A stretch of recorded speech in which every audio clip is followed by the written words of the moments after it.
বিলাসবহুল গাড়ি বা অত্যাধুনিক প্রযুক্তির জন্ম যে সবসময় শীততাপ নিয়ন্ত্রিত কর্পোরেট অফিসের মিটিং রুমে হয় না, তার এক অসাধারণ উদাহরণ হলো ভারতীয় অটোমোবাইল ইন্ডাস্ট্রির আইকনিক গাড়ি টাটা সুমো।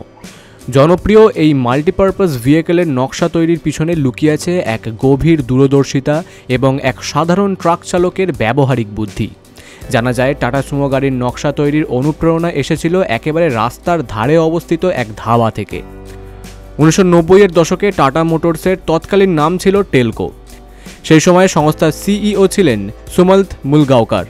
সুমন্ত মুলগাঁওকার অফিসের চার দেওয়ালের বাইরেই বেশি সময় কাটাতেন।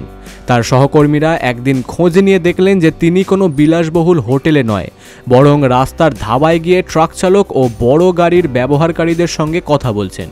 তিনি ঘন্টার পর ঘন্টা ধরে তাদের কাছ থেকে বড় গাড়ির সুবিধা অসুবিধা এবং তাদের প্রয়োজনীয়তা সম্পর্কে তথ্য সংগ্রহ করতেন এবং নোটবুকে লিখেও রাখতেন।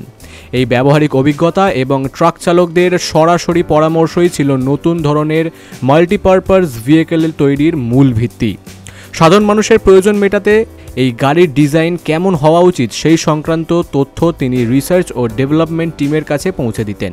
টাটা সুমো নামটি জাপানি কুস্তিগিরের নাম থেকে আসেনি, বরং সেটি এসেছে গাড়ির জন্মদাতা দূরদর্শী সিইও সুমন্ত মুলগাঁওকারের নাম থেকে। 1994 সালে টাটা মোটরস তার এই অবদানের প্রতি শ্রদ্ধা জানাতে 10 আসনের এই গাড়িটি বাজারে আনে। গাড়িটির নামকরণ করা হয় সুমন্ত এর সু এবং মুলগাঁওকারের মো অক্ষর, এই দুটি মিলিয়ে। সুমন্ত মুলগাঁওকার ছিলেন tata motors chief executive officer এবং তিনি ভারত সরকারের পক্ষ থেকে পদ্মভূষণ পুরস্কারে ভূষিতও হন।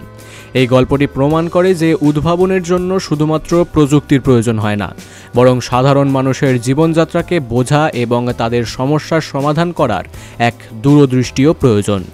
Bureau report, big news Bangla.